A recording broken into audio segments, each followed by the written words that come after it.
오늘도 매일 성경을 통해 하나님의 말씀 앞에 나오신 모든 분들을 축복합니다. 바쁜 하루 중에도 이렇게 잠시 시간을 내어 하나님의 음성에 귀를 기울이려는 여러분의 마음이 참으로 아름답습니다. 이 시간이 단순히 성경을 듣는 시간이 아니라 하나님과 깊이 교제하며 영적으로 새롭게 되는 거룩한 만남의 시간이 되기를 기도합니다. 말씀을 통해 받으신 은혜와 깨달음을 댓글로 나누어 주시면 함께하는 많은 형제자매들에게도 큰 격려와 위로가 됩니다.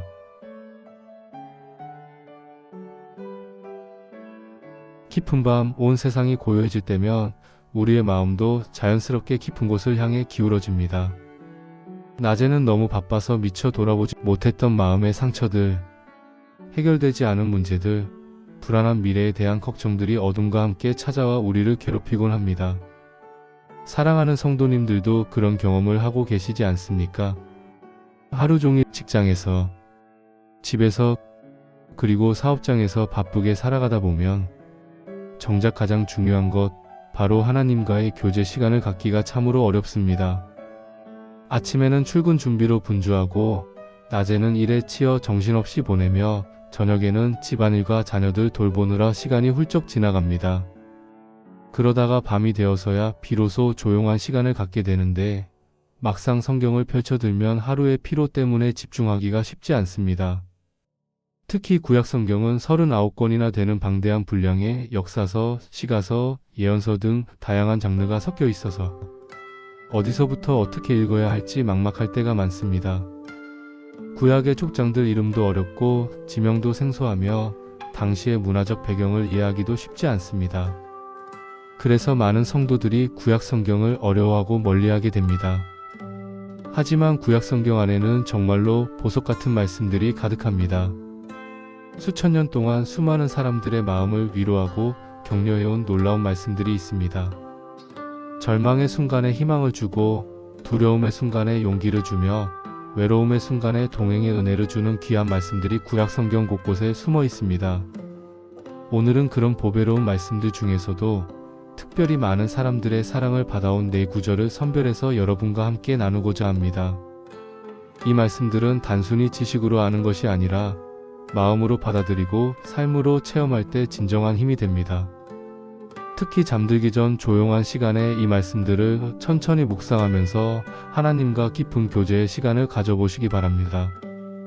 오늘 나눌 4가지 말씀을 통해 여러분의 마음에 깊은 평안이 임하고 새로운 소망이 솟아나며 내일을 향한 새 힘이 충만하게 되시기를 간절히 기도합니다.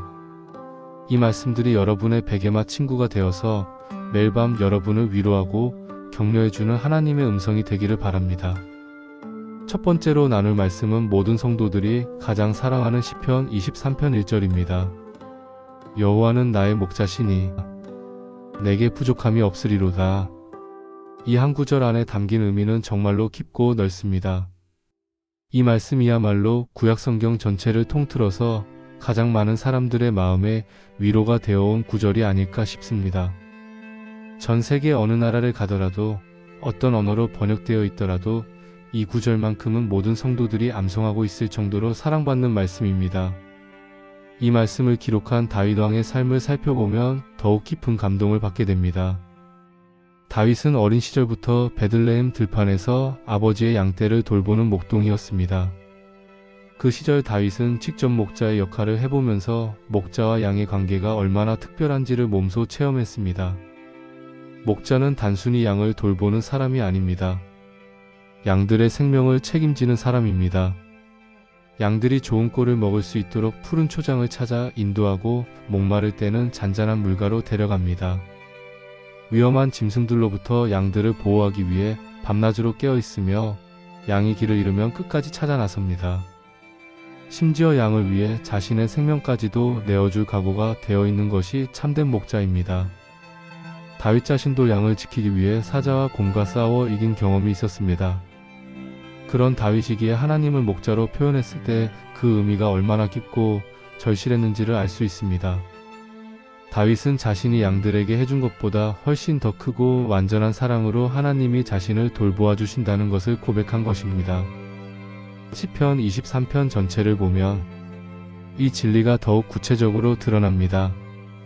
2절에서는 그가 나를 푸른 풀밭에 누이시며 쉴만한 물가로 인도하시는 도다라고 했습니다. 하나님께서 우리에게 영적인 양식을 공급해 주시고 마음의 갈증을 해소해 주신다는 의미입니다.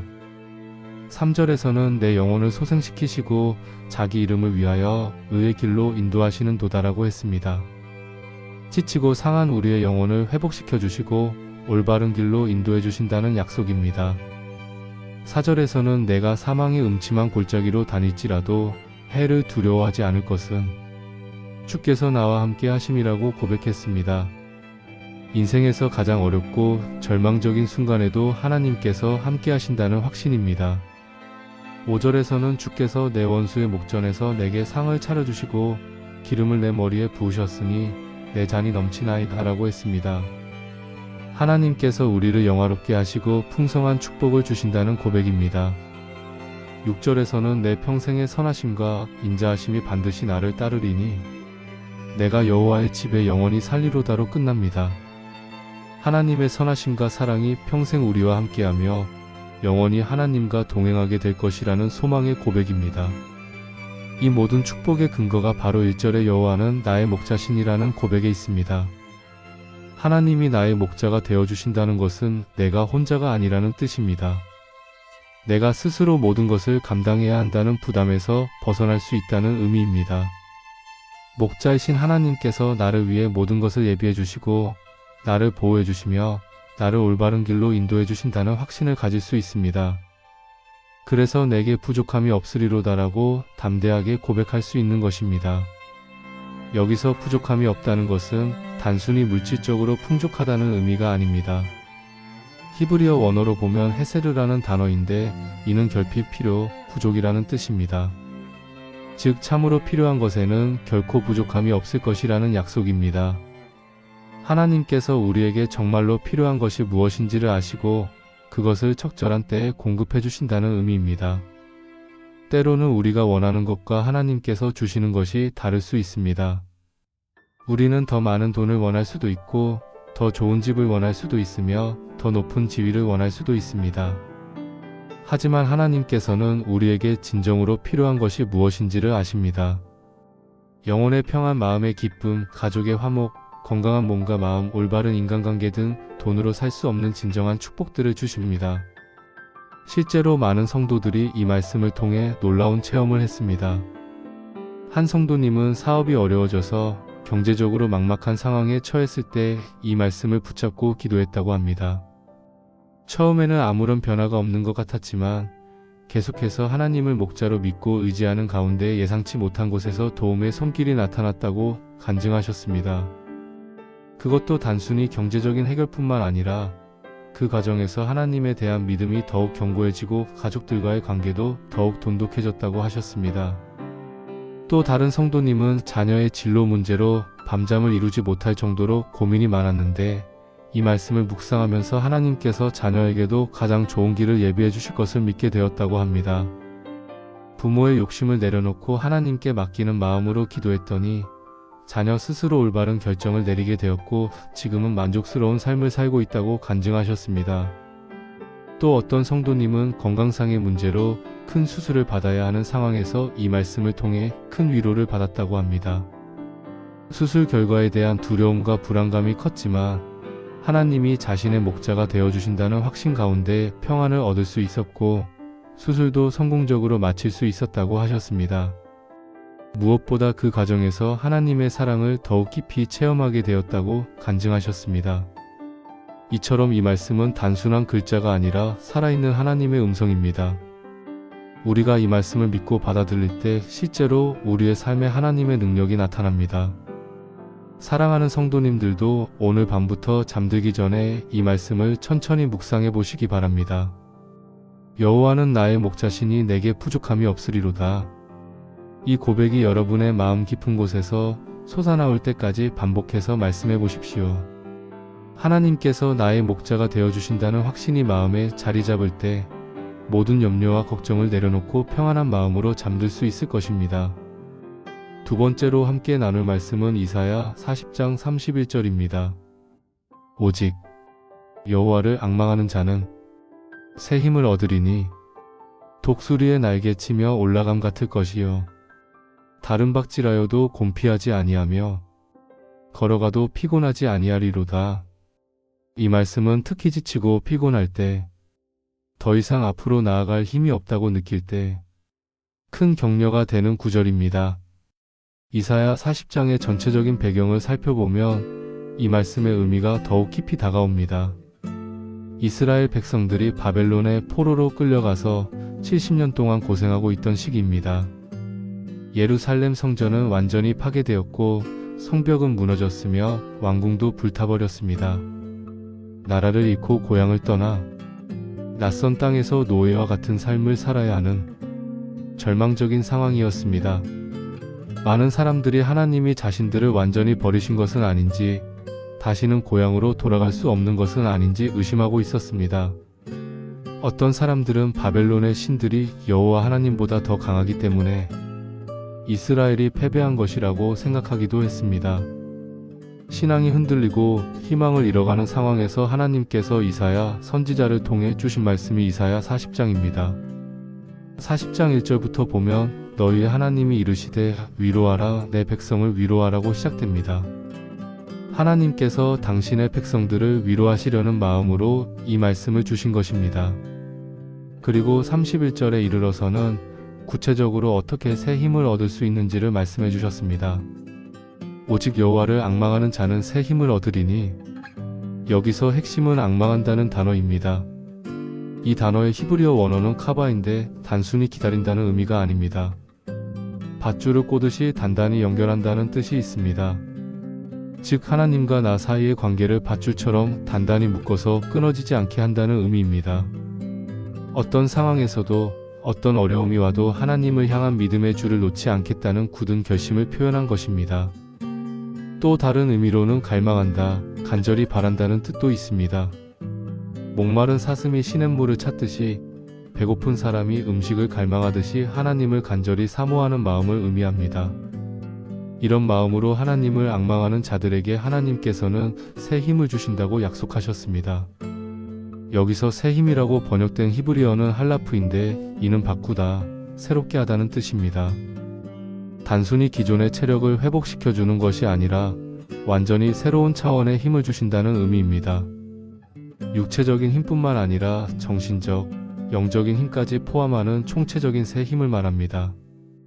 그 새 힘의 특성을 세 가지로 설명하고 있습니다. 첫째, 독수리의 날개치며 올라감 같을 것이요. 독수리는 새 중에서도 가장 높이 날아오르는 새입니다. 일반적인 새들은 높은 곳까지 올라가려면 많은 에너지를 소모해야 하지만 독수리는 상승 기류를 이용해서 거의 날갯짓 없이도 높은 곳까지 올라갈 수 있습니다. 마찬가지로 우리도 하나님을 앙망할 때 하나님의 능력이라는 상승 기류를 타고 높은 곳까지 올라갈 수 있습니다. 우리 자신의 힘으로는 불가능한 일들이 하나님의 능력으로는 가능해집니다. 상황을 초월하여 높은 차원에서 문제를 바라볼 수 있는 영적인 안목을 갖게 됩니다. 둘째, 다른 박질하여도 곤피하지 아니하며, 다른 박질은 빠른 속도로 뛰는 것을 의미합니다. 인생에는 때로 빠른 속도로 달려야 할 때가 있습니다. 급한 문제를 해결해야 할 때, 중요한 기회를 놓치지 않기 위해 빨리 행동해야 할 때가 있습니다. 그런 때에도 하나님께서 주시는 새 힘이 있으면 지치지 않고 달릴 수 있다는 약속입니다.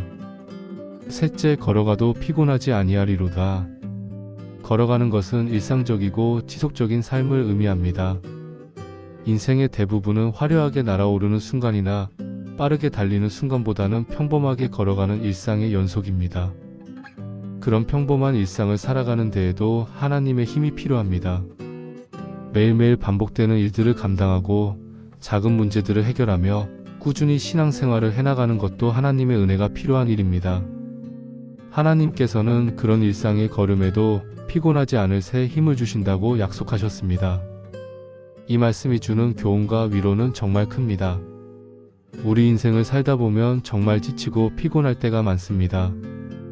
몸이 피곤한 것은 물론이고 마음도 지치고 영혼도 메말라갈 때가 있습니다. 더 이상 앞으로 나아갈 힘이 없다고 느낄 때가 있습니다. 포기하고 싶은 마음이 들 때가 있습니다. 특히 요즘 같은 시대에는 변화의 속도가 너무 빨라서 따라가기가 버겁습니다. 경제적인 어려움, 건강상의 문제, 자녀 교육 문제, 인간관계의 갈등 등 해결해야 할 일들이 산적해 있습니다. 나이가 들면서 체력도 예전 같지 않고 기억력도 떨어지며 새로운 것을 배우기도 어려워집니다. 그런 때마다 우리는 하나님을 더욱 간절히 앙망해야 합니다. 하나님과의 관계를 더욱 단단히 연결해야 합니다. 하나님을 목마른 사슴이 시냇물을 찾듯이 간절히 찾아야 합니다. 그럴 때 하나님께서 새로운 힘을 주십니다. 단순히 체력적인 회복이 아니라 영적인 새 힘을 주십니다. 절망 속에서도 희망을 품을 수 있는 힘, 어려운 상황에서도 감사할 수 있는 힘, 시험과 환난 속에서도 기쁨을 잃지 않을 수 있는 힘을 주십니다. 한 중년 성도님의 간증을 들어보면 사업 실패로 인해 모든 것을 잃고 절망에 빠져 있을 때 이 말씀을 붙잡고 기도했다고 합니다. 처음에는 아무런 변화가 없는 것 같았고 오히려 상황은 더 어려워지는 것 같았다고 합니다. 하지만 계속해서 하나님을 앙망하며 기도하는 가운데 서서히 마음에 평안이 찾아왔다고 합니다. 그리고 새로운 관점에서 상황을 바라볼 수 있는 지혜가 생겼다고 합니다. 실패를 통해 배운 것들, 어려움을 통해 얻은 경험들이 오히려 새로운 기회의 발판이 되었다고 합니다. 그래서 이전보다 더 견고한 기반 위에서 새로운 사업을 시작할 수 있게 되었고 지금은 안정된 삶을 살고 계신다고 간증하셨습니다. 무엇보다 그 과정에서 받은 새 힘이 정말로 독수리의 날개치며 올라가는 것 같은 기분이었다고 하셨습니다. 또 다른 성도님은 오랜 병으로 고생하면서 치료비 때문에 경제적으로도 어려워졌을 때 이 말씀을 통해 큰 위로를 받았다고 합니다. 육체적으로는 여전히 아팠지만 하나님께서 주시는 영적인 새 힘으로 그 고통을 견딜 수 있었다고 합니다. 그리고 그 과정에서 하나님의 사랑을 더욱 깊이 체험하게 되었고 다른 사람들을 위로하고 격려할 수 있는 능력도 얻게 되었다고 간증하셨습니다. 어떤 젊은 성도님은 취업 준비로 지쳐 있을 때 이 말씀을 통해 새 힘을 얻었다고 합니다. 몇 년 동안 계속 떨어지는 상황에서 자신감도 잃고 미래에 대한 희망도 사라져가고 있었는데 이 말씀을 묵상하면서 하나님께서 자신의 인생을 책임져 주실 것을 믿게 되었다고 합니다. 그래서 결과에 대한 조급함을 내려놓고 하나님의 때를 기다리는 마음으로 꾸준히 준비했더니 마침내 자신에게 맞는 좋은 직장을 얻을 수 있었다고 간증하셨습니다. 그 과정에서 얻은 인내심과 끈기가 지금도 직장 생활에 큰 도움이 되고 있다고 하셨습니다. 사랑하는 매일성경 성도 여러분, 여러분도 지치고 피곤할 때마다 이 말씀을 기억하시기 바랍니다. 하나님을 앙망하는 자에게는 반드시 새 힘이 임합니다. 그 새 힘으로 독수리처럼 높이 날아오를 수 있고 다른 박질에도 곤피하지 않으며 일상을 걸어가도 피곤하지 않을 것입니다.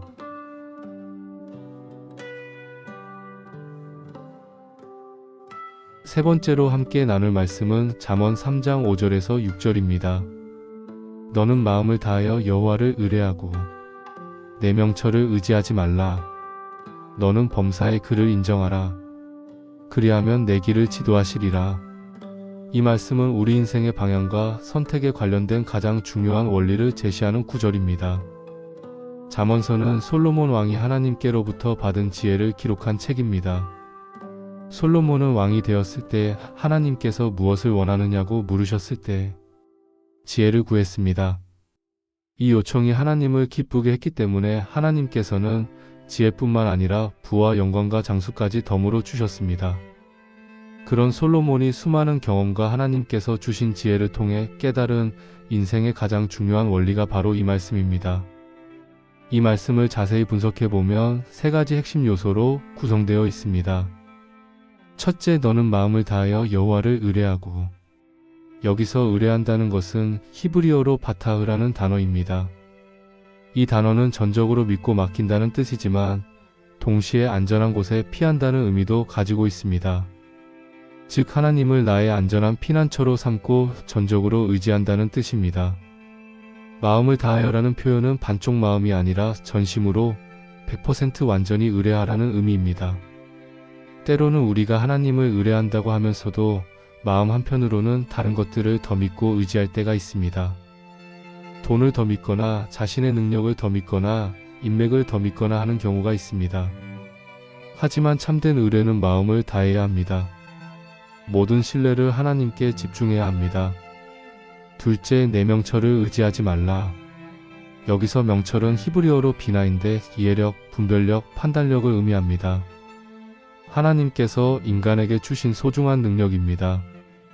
그런데 왜 그것을 의지하지 말라고 하실까요? 이는 명철 자체가 나쁘다는 뜻이 아닙니다. 하나님께서 주신 명철을 사용하되 그것에만 의존해서는 안 된다는 의미입니다. 인간의 지혜와 판단력에는 한계가 있기 때문입니다. 아무리 똑똑하고 경험이 많은 사람이라도 미래를 완벽하게 내다볼 수는 없습니다. 예상치 못한 변수들이 얼마나 많이 생기는지 모릅니다. 게다가 우리의 판단은 때로 감정이나 욕심에 의해 흐려질 수 있습니다. 객관적이라고 생각하지만 실제로는 주관적인 편견이 섞여 있을 수 있습니다. 그래서 우리의 명철을 사용하되 그것보다 더 크고 완전한 하나님의 지혜를 구해야 하는 것입니다. 셋째, 너는 범사의 그를 인정하라. 범사에라는 것은 모든 일에서 큰 일뿐만 아니라 작은 일에서도 라는 뜻입니다. 인정한다는 것은 히브리어로 야다인데 단순히 아는 것이 아니라 깊이 알고 인정하며 존중한다는 의미입니다. 즉 모든 일에서 하나님의 주권을 인정하고 하나님의 뜻을 구하며 하나님을 존중하라는 의미입니다. 중요한 결정을 내릴 때는 물론이고 일상의 작은 일들에서도 하나님, 이 일에서 주님의 뜻은 무엇입니까? 하고 물어보라는 것입니다. 직업을 선택할 때, 결혼 상대를 정할 때, 집을 구할 때, 자녀 교육 방침을 정할 때는 물론이고 오늘 누구를 만날지, 어떤 말을 할지, 어떤 태도를 보일지 하는 작은 일들에서도 하나님의 뜻을 구하라는 의미입니다. 이 세 가지 조건을 지킬 때 하나님께서 주시는 약속이 그리하면 내 길을 지도하시리라입니다. 여기서 지도한다는 말은 히브리어로 야샤르인데 곧게 만든다, 평탄하게 한다는 뜻입니다. 즉 하나님께서 우리가 가야 할 길을 곧고 평탄하게 만들어 주신다는 약속입니다. 험하고 굽은 길을 곧게 펴주시고 거친 길을 평탄하게 만들어 주신다는 의미입니다. 이것이 얼마나 놀라운 약속인지 모릅니다. 우리 인생 길에는 수많은 갈래길이 있습니다. 어느 길로 가야 할지 모를 때가 많습니다. 잘못된 길로 가면 돌이킬 수 없는 손해를 볼 수도 있습니다. 그런데 하나님께서는 우리가 이 세 가지 원칙을 지키면 친히 우리의 길을 지도해 주신다고 약속하셨습니다. 이 말씀대로 살아가는 것이 얼마나 지혜로운 삶인지 모릅니다. 실제로 이 원칙을 따라 살아온 많은 성도들의 간증을 들어보면 참으로 놀랍습니다.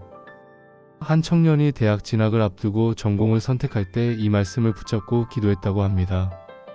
자신이 원하는 전공은 인기가 많고 취업도 잘 되는 분야였는데 부모님은 안정적인 다른 전공을 원하셨다고 합니다. 고민 끝에 이 말씀대로 마음을 다해 하나님을 의뢰하고 범사에 하나님을 인정하기로 결정했다고 합니다. 기도하는 가운데 하나님께서 제3의 길을 보여주셨는데 그것은 처음에는 전혀 생각하지 못했던 분야였다고 합니다. 처음에는 낯선 선택이라 망설였지만 하나님을 의뢰하기로 결심하고 그 길을 선택했더니 정말로 자신에게 가장 적합한 길이었다고 간증했습니다. 공부도 재미있었고 성적도 좋았으며 졸업 후에는 자신이 꿈꾸던 것보다 더 좋은 직장에 취업할 수 있었다고 합니다. 지금 돌아보니 그때 하나님께서 인도해 주신 길이 가장 완벽한 선택이었다는 것을 깨닫는다고 하셨습니다. 또 다른 성도님은 사업을 시작할 때 이 말씀을 기준으로 삼았다고 합니다. 여러 가지 사업 아이템 중에서 어떤 것을 선택할지 고민이 많았는데 자신의 경험과 판단만으로는 결정하지 않고 기도로 하나님의 뜻을 구했다고 합니다. 그 과정에서 처음에 생각했던 것과는 전혀 다른 분야로 인도받았는데 그것이 정말로 하나님께서 준비하신 길이었다고 간증하셨습니다. 사업 초기에는 어려움도 많았지만 범사에 하나님을 인정하며 하나님의 뜻을 구하는 가운데 하나님께서 놀라운 방법으로 길을 열어주셨다고 합니다. 지금은 안정된 사업을 운영하면서 하나님께 영광 돌리는 삶을 살고 계신다고 하셨습니다. 결혼 문제로 고민하던 한 자매님도 이 말씀을 통해 좋은 결과를 얻었다고 간증하셨습니다. 몇 명의 좋은 분들이 교제를 신청했는데 어떤 분과 결혼해야 할지 자신의 판단만으로는 결정하기 어려웠다고 합니다. 겉으로 보기에는 조건이 좋은 분도 있었고 마음에 드는 분도 있었지만 이 말씀에 따라 하나님의 뜻을 구하기로 했다고 합니다. 오랜 기도와 성경 묵상을 통해 하나님께서 인도해 주신 분과 결혼했는데 지금 돌아보니 그 선택이 얼마나 지혜로웠는지를 깨닫는다고 하셨습니다. 부부가 함께 하나님을 섬기며 행복한 가정을 이루고 살고 계신다고 간증하셨습니다. 자녀 교육 문제에서도 이 원칙을 적용한 부모님들의 간증이 있습니다. 한 부모님은 자녀의 재능을 보고 예술 분야로 진로를 잡아주고 싶었지만 현실적으로는 안정된 직업을 갖기 어려울 것 같아서 고민이 많았다고 합니다. 그런데 이 말씀대로 범사에 하나님을 인정하며 하나님의 뜻을 구했더니 하나님께서 예술과 실용성을 모두 만족시킬 수 있는 길을 보여주셨다고 합니다. 자녀가 지금은 자신의 재능을 발휘하면서도 안정된 삶을 살 수 있는 직업을 가지고 있다고 간증하셨습니다. 이런 간증들을 들어보면 이 말씀이 단순한 격언이 아니라 실제로 우리 삶에 적용할 수 있는 살아있는 하나님의 약속이라는 것을 알 수 있습니다. 그런데 이 말씀을 적용할 때 주의해야 할 점들이 있습니다. 첫째, 하나님의 인도하심을 구별하는 지혜가 필요합니다. 하나님께서는 성경 말씀을 통해, 성령님의 음성을 통해, 환경을 통해, 그리고 믿음의 동역자들을 통해 우리를 인도하십니다. 우리 자신의 욕심이나 감정을 하나님의 뜻으로 착각하지 않도록 주의해야 합니다. 둘째, 하나님의 때를 기다리는 인내가 필요합니다. 하나님의 인도하심은 때로 우리가 원하는 시간보다 늦을 수 있습니다. 하지만 하나님의 때가 가장 완벽한 때입니다. 성급하게 결정하지 말고 하나님의 때를 기다리는 믿음이 필요합니다. 셋째, 하나님의 방법을 받아들이는 겸손이 필요합니다. 하나님께서 인도하시는 길이 우리가 예상했던 것과 다를 수 있습니다. 때로는 우리가 원하지 않는 길일 수도 있습니다. 하지만 하나님의 지혜는 우리보다 높고 크기 때문에 겸손한 마음으로 하나님의 인도하심을 따라야 합니다.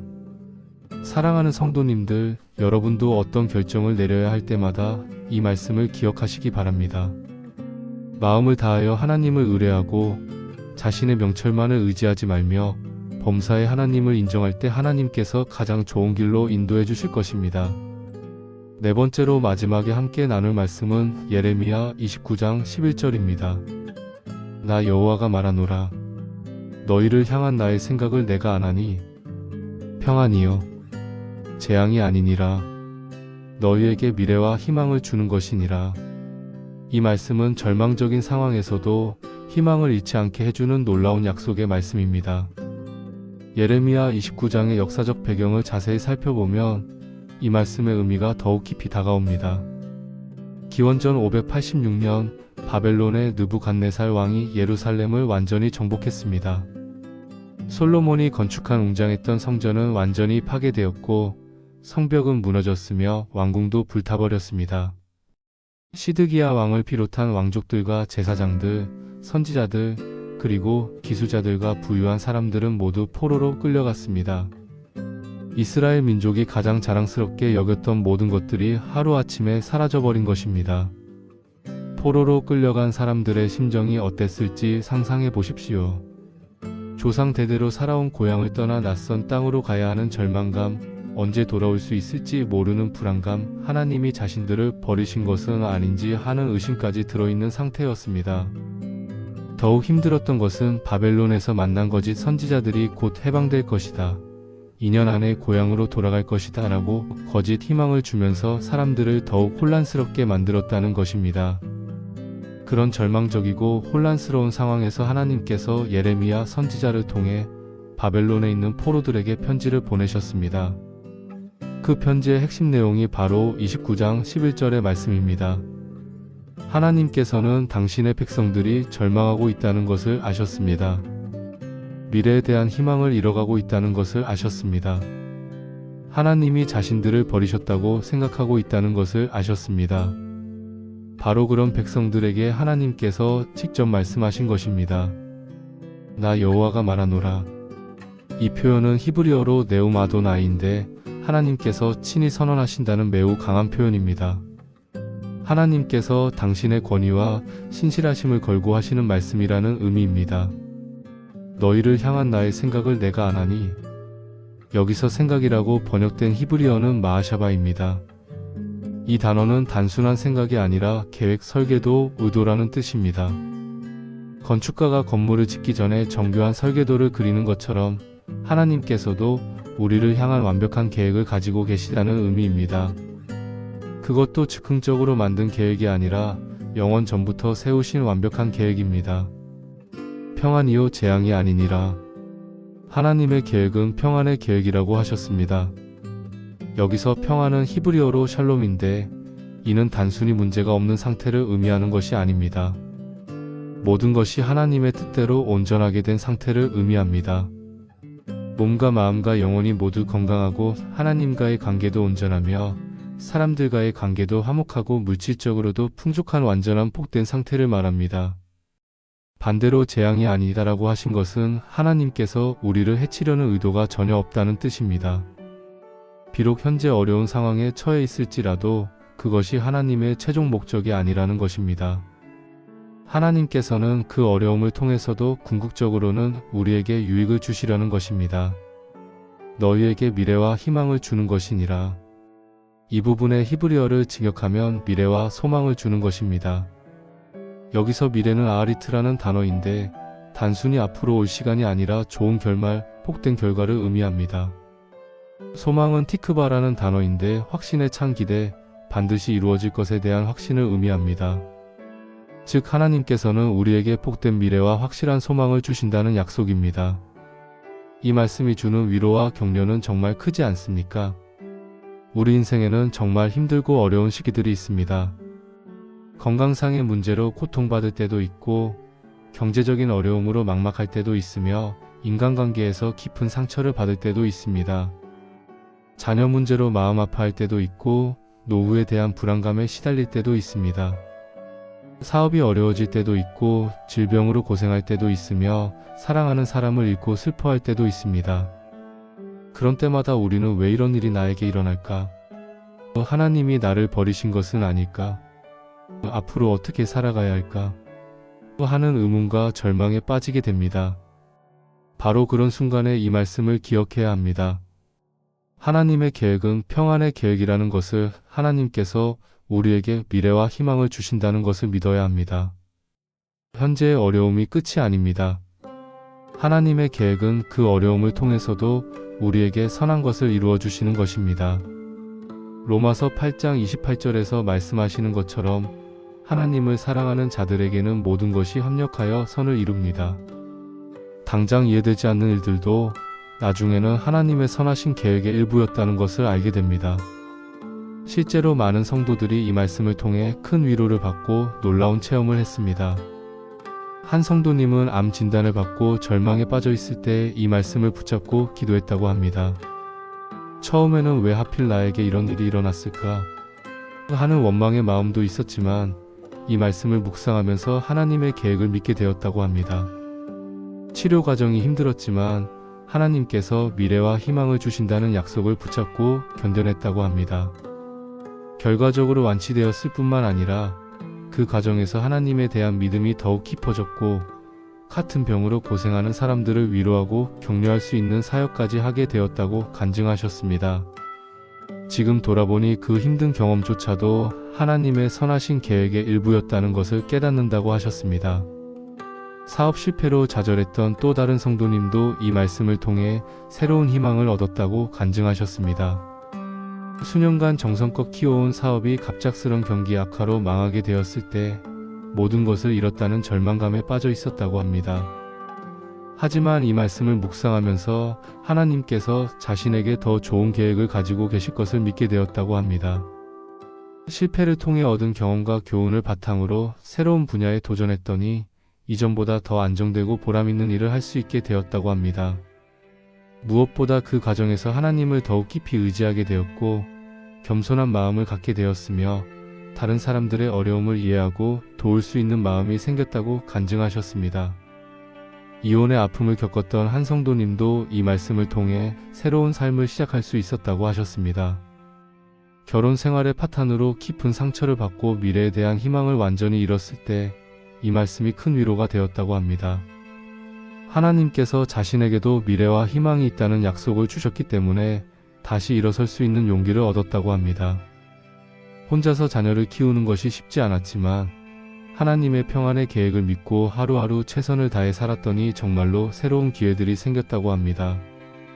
지금은 좋은 분과 재혼해서 더욱 행복한 가정을 이루고 살고 계신다고 간증하셨습니다. 자녀들도 처음에는 힘들어했지만 지금은 새 가정에서 행복하게 지내고 있다고 하셨습니다. 돌이켜보니 그 힘들었던 시간들이 오히려 자신을 더욱 성숙하게 만들어 주었고 진정한 행복이 무엇인지를 깨닫게 해준 소중한 시간이었다고 고백하셨습니다. 자녀 문제로 고민하던 부모님들의 간증도 있습니다. 한 부모님은 자녀가 사춘기를 거치면서 가정에서 심각한 갈등을 일으킬 때 이 말씀을 붙잡고 기도했다고 합니다. 자녀가 학교도 제대로 가지 않고 친구들과 어울려 다니며 부모 말을 전혀 듣지 않아서 정말 절망적이었다고 합니다.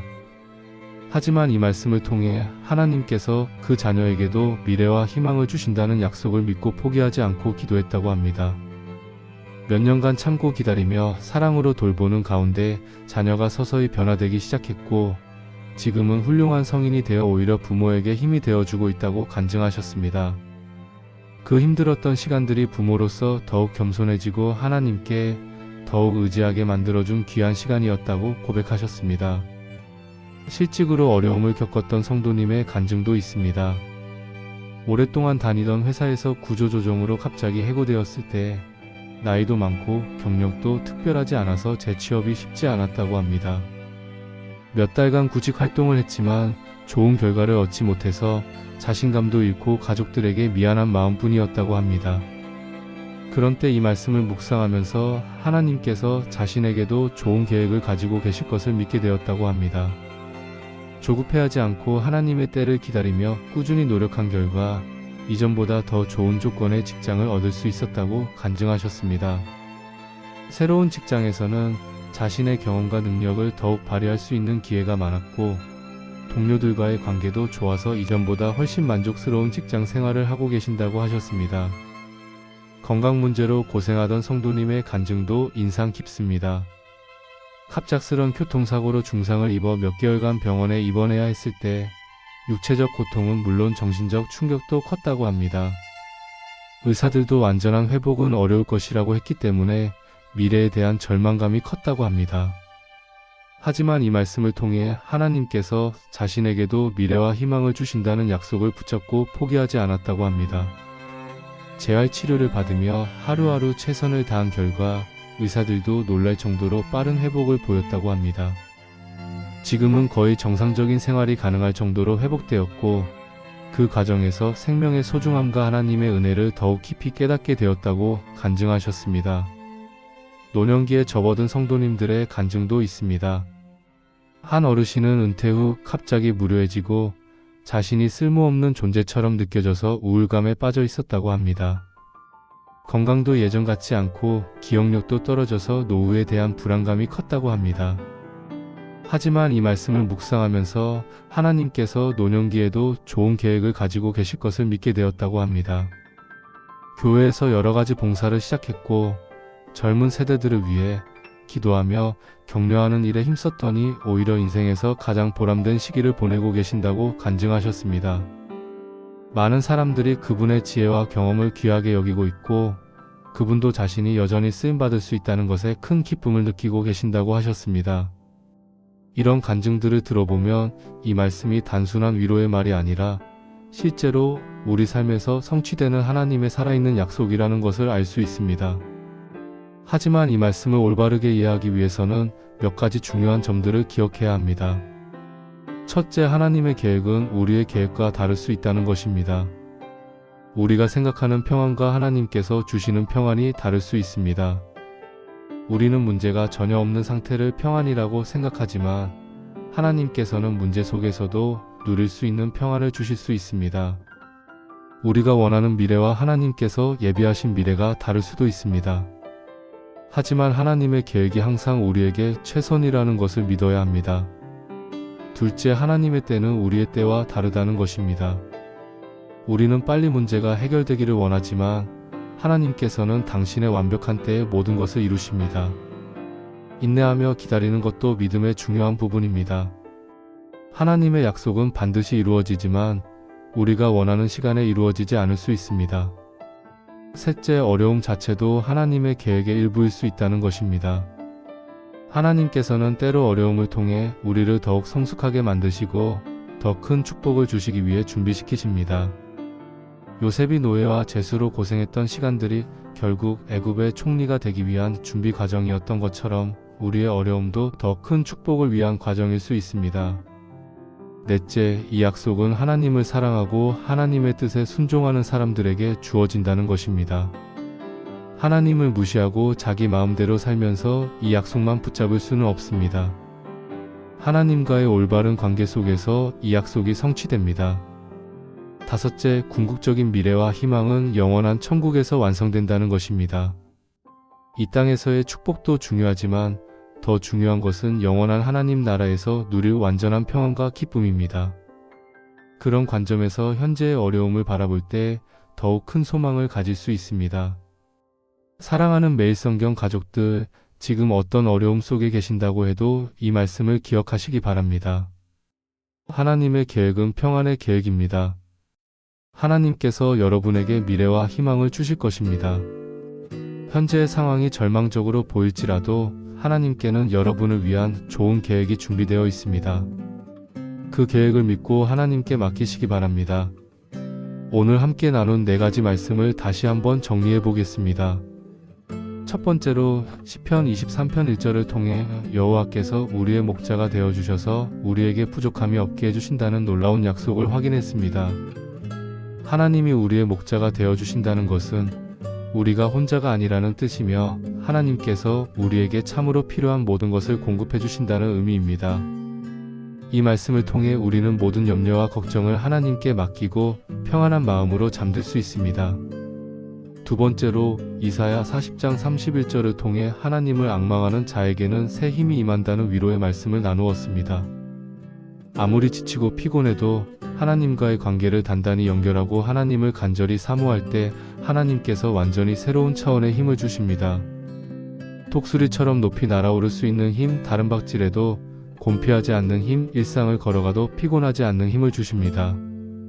세 번째로 잠언 3장 5절에서 6절을 통해 마음을 다하여 하나님을 의뢰하고 범사에 하나님을 인정할 때 하나님께서 우리의 길을 지도해 주신다는 지혜의 말씀을 살펴보았습니다. 우리 자신의 명철만을 의지하지 말고 하나님의 지혜를 구하며 큰 일이나 작은 일 할 것 없이 모든 일에서 하나님의 뜻을 구할 때 하나님께서 우리가 가야 할 길을 곱고 평탄하게 만들어 주십니다. 네 번째로 예레미야 29장 11절을 통해 하나님의 계획은 평안의 계획이며 우리에게 미래와 희망을 주신다는 약속의 말씀을 확인했습니다. 현재의 어려움이 아무리 크고 절망적으로 보여도 하나님께는 우리를 위한 선한 계획이 있으며 그 계획을 통해 복된 미래와 확실한 소망을 주실 것입니다. 이 4구절은 정말로 구약성경에서 가장 많은 사랑을 받는 말씀들입니다. 수천 년 동안 수많은 사람들이 이 말씀들을 통해 위로받고 힘을 얻었으며 인생의 어려운 순간들을 헤쳐나갈 수 있었습니다. 이 말씀들의 공통점은 모두 하나님의 사랑과 신실하심에 기반하고 있다는 것입니다. 하나님께서 우리를 얼마나 사랑하시는지, 우리를 위해 얼마나 좋은 계획을 가지고 계시는지, 우리와 함께 하시며 도우시려는 마음이 얼마나 간절하신지를 보여주는 말씀들입니다. 여러분도 이 말씀들을 마음에 깊이 새기시기 바랍니다. 특히 잠들기 전 조용한 시간에 이 말씀들을 천천히 묵상해 보시기 바랍니다. 하나님의 말씀이 여러분의 마음 깊숙이 스며들어가서 밤사이 여러분의 영혼을 새롭게 하고 격려해 줄 것입니다. 아침에 일어날 때는 더욱 새로운 힘과 소망을 가지고 하루를 시작할 수 있을 것입니다. 이 말씀들을 단순히 지식으로만 알지 마시고 실제 삶에서 체험하시기 바랍니다. 어려운 일이 생겼을 때 시편 23편 1절을 기억하여 하나님이 나의 목자라는 확신을 가지시기 바랍니다. 지치고 피곤할 때 이사야 40장 31절을 기억하여 하나님께로부터 새 힘을 받으시기 바랍니다. 중요한 결정을 내려야 할 때 잠언 3장 5절에서 6절을 기억하여 하나님의 인도하심을 구하시기 바랍니다. 절망적인 상황에 처했을 때 예레미야 29장 11절을 기억하여 하나님의 선한 계획을 믿으시기 바랍니다. 이 말씀들이 여러분의 인생에 실제적인 힘이 되고 위로가 되기를 간절히 기도합니다. 또한 여러분 주변에도 이런 말씀이 필요한 분들이 많이 계실 것입니다. 가족 중에, 친구 중에, 직장 동료 중에, 교회 성도 중에 지금 어려움을 겪고 있는 분들이 계시다면 이 말씀들을 나누어 주시기 바랍니다.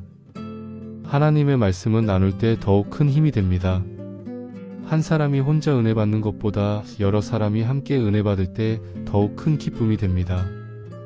그리고 이런 좋은 말씀들을 더 많은 사람들에게 전하는 일에도 동참해 주시기 바랍니다. 오늘 말씀이 여러분에게 큰 은혜가 되었다면 좋아요 버튼을 눌러주시고 댓글로 여러분의 은혜로운 간증이나 기도 제목도 나눠주시기 바랍니다. 여러분의 간증이 다른 분들에게도 큰 격려가 될 것입니다. 혹시 주변에 말씀이 필요한 분들이 계시다면 이 영상을 꼭 공유해 주세요. 특히 잠들기 전에 들을 수 있도록 가족들이나 친구들에게도 추천해 주시면 좋겠습니다. 구독과 알림 설정도 잊지 마시기 바랍니다. 앞으로도 여러분의 신앙생활에 실제적인 도움이 되는 말씀들을 계속해서 나누어 드리겠습니다. 구약성경의 보석 같은 말씀들, 신약성경의 은혜로운 말씀들을 통해 여러분의 영혼이 날마다 새로워지고 강건해지도록 최선을 다하겠습니다. 특별히 바쁜 일상 속에서도 쉽게 말씀을 접할 수 있도록 잠들기 전이나 출퇴근 시간에 들을 수 있는 내용들로 준비해 드리겠습니다. 여러분이 원하시는 주제나 궁금한 말씀이 있으시면 댓글로 알려주시기 바랍니다. 가능한 한 여러분의 필요에 맞는 내용들로 준비하겠습니다. 사랑하는 성도님들, 오늘 하루도 하나님의 은혜 가운데 평안하게 마무리하시기 바랍니다. 내일 아침에는 오늘 받은 은혜와 말씀을 가지고 새로운 마음으로 하루를 시작하시기 바랍니다. 여호와께서는 여러분의 목자가 되어 주실 것이며 여러분에게 새 힘을 주실 것이고 여러분의 길을 인도하실 것이며 여러분에게 미래와 희망을 주실 것입니다. 이 확실한 약속들을 붙잡고 어떤 어려움이 와도 담대하게 이겨나가시기 바랍니다. 하나님의 사랑과 은혜가 여러분과 여러분의 가정에 늘 함께 하시기를 축복합니다. 오늘 밤도 하나님의 품 안에서 평안한 잠 주무시고 내일 아침에는 새로운 은혜로 충만한 하루가 되시기를 간절히 기도합니다. 하나님의 말씀이 여러분의 베개맛 친구가 되어서 매일 밤 여러분을 위로하고 격려해주는 하나님의 음성이 되기를 바랍니다.